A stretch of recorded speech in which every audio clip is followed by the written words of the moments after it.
Welcome back, Fragrance Fiend here today with a sample of Decas by Xerjoff. Part of the 1861 collection, released in 2021, it was released as part of the 10th anniversary of this collection. The perfumer is none other than Chris Maurice, also responsible for Alexandria 2, Tony Iommi Monkey Special, The Don, Luxor, Uden Overdose. All what I consider to be some of the best releases from the brand. But anyway, let's get right into this one. In the top you have tuberose, mandarin, and tobacco with a heart of orris, benzoin, and opopanax, lastly with a base of musk, balsam, and vanilla bourbon.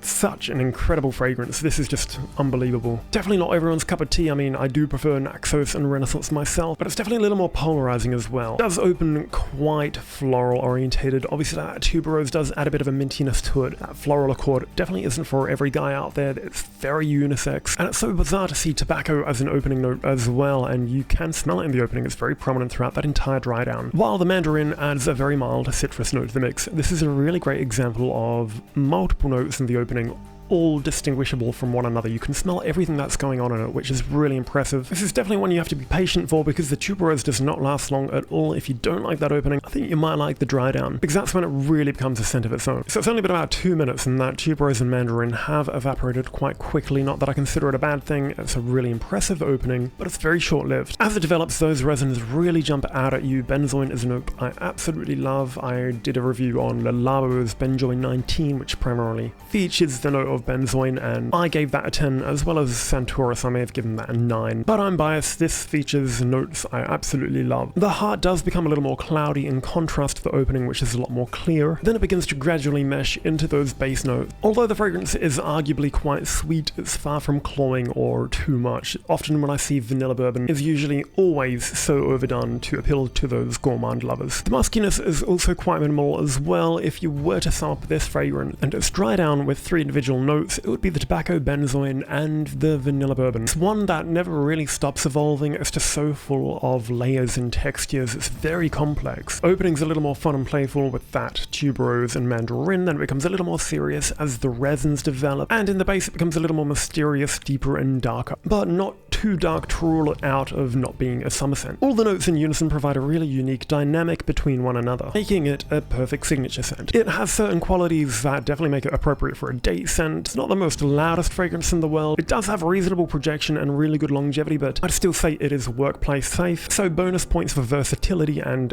absolutely for complexity as well. The fragrance overall does last about 9 hours on me, but it does become a tiny bit more of a skin scent after the first 4 to 5, which is a little more uncommon for a Xerjoff scent, as most people know they last 12 hours and beyond and are always massive projectors, but this one's a little more lighter and delicate. Overall, I feel it's a great addition to the lineup. Bonus points for complexity, versatility, and absolutely quality of scent as well. Even though the price has gone up, at least for us in Australia, it is still value for money, with the quality packaging as always, and the guarantee that you're always going to get a high quality scent from such a brilliant brand. But anyway, that's all for today's video. Thank you so much again for watching, and I'll see you next time.